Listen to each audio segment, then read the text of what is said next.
The case of Charles Stevens, a paranoid schizophrenic who's awaiting trial at Rikers Island. About a year ago, he was shot by police after he allegedly menaced passengers on a Long Island Railroad train. He had stopped taking his medication when he boarded the train, carrying a long martial arts stick and a Marine Corps sword. What kind of sword? Is it a ceremonial sword? This particular sword was a ceremonial sword. Does it look like it could do some damage? It could do damage. It could do damage, but I never aimed it at anybody. What were you wearing on your face? For a little while, I had a clown nose. You must have looked very peculiar on the train that day. Probably did. Here at Rikers, Stevens now takes his medication. Looking back at that day on the train, he says he didn't threaten anyone. Did you strike anybody with the sword? No. Or the stick? No. So the police try to get you off. Did you go off? Did you get off the train when they asked you to? No. No. You got sprayed with pepper spray. Right. And then what happened? I ran away from the officer. Then I took my sword out, and I waved it 2 times. Yeah, I hit the train with it. And that was it. Then he shot me. Officers fired 15 shots, 8 hit Stevens. If convicted of all the charges, including attempted assault, he could serve up to 15 years behind bars. As a young man, Charles Stevens went from the Marine Corps into modeling, but then his illness took hold. In and out of treatment centers, he moved back in with his parents, Henry and Nadine Stevens. They say he was acting strangely, and at one point he punched holes in the bathroom wall. He would shave his whole body. He would shave his from head to foot. And he was in my tub, and I heard this knock. It's Formica. 2, and he actually had they're still there. That's when I was going through a nervous breakdown. And again, you were off your medication?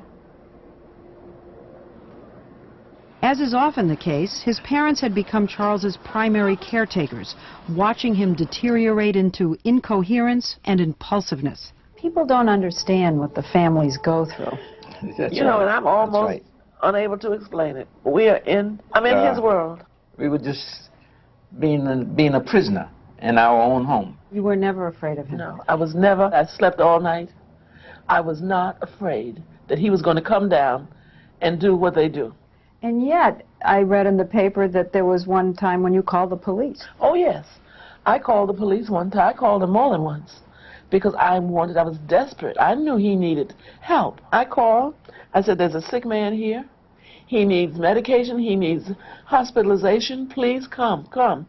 They came. About 4 police cars. They all came into my house. He's standing there. And he... What, totally calm? Yes. Yes. He said that she's just overreacting. As with other families in similar situations, the Stevens had no way to get real help. Charles didn't look like he was in danger. And I didn't look in danger. And they said, unless he's hurting someone or hurting himself, ma'am, there's nothing we can do. Yeah. And that is the way it was. You couldn't make him go take his medication? No. At that time, there wasn't even any medication. He had destroyed it. Dr. Howard Telson treats psychiatric patients at Bellevue Hospital in New York. The most important reason that people with serious mental illness stop taking their medication is because they don't believe that they're ill. They don't believe the medicine will help them. They don't want to be identified as psychiatric patients.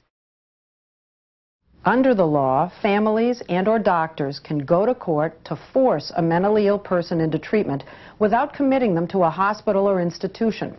Now, a judge can issue a court order compelling that person to take medication, undergo drug or alcohol testing and treatment, and take advantage of vocational training and supervised housing. It sounds so expensive.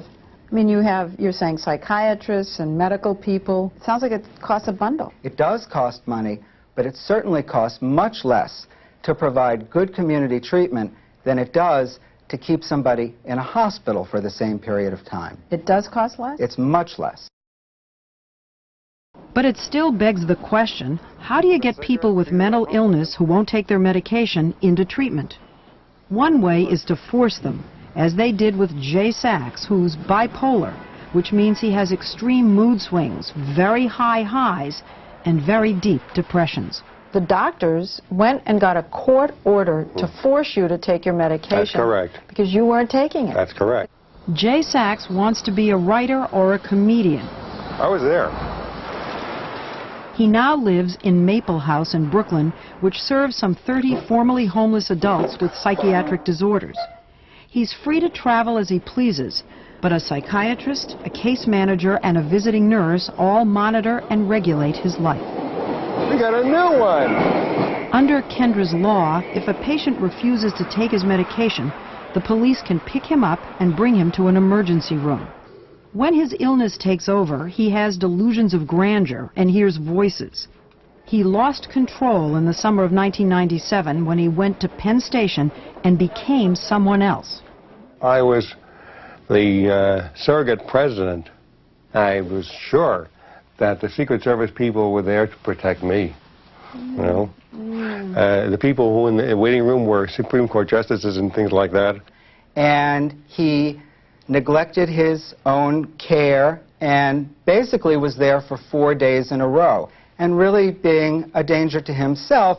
He said you were collecting garbage. That's right. You were harassing people. If you call getting that, dirtier yeah. and dirtier and looking crazier and crazier. You knew this. Yeah. Eventually, as he showed us, Jay Sachs got down on his hands and knees and licked the floor of the train station. 4 o'clock in the morning, I licked the floor, thinking that perhaps if I ever really become president, they would remember that. That is devastating. Yeah.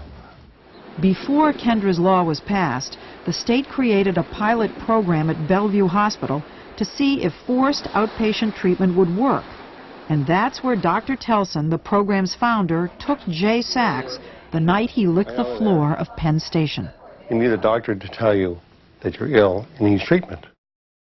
What about his rights? His rights to say no. I don't want to take the medicine. When he walks the streets and he has decomposed to the point where he gets dangerous, what about my rights?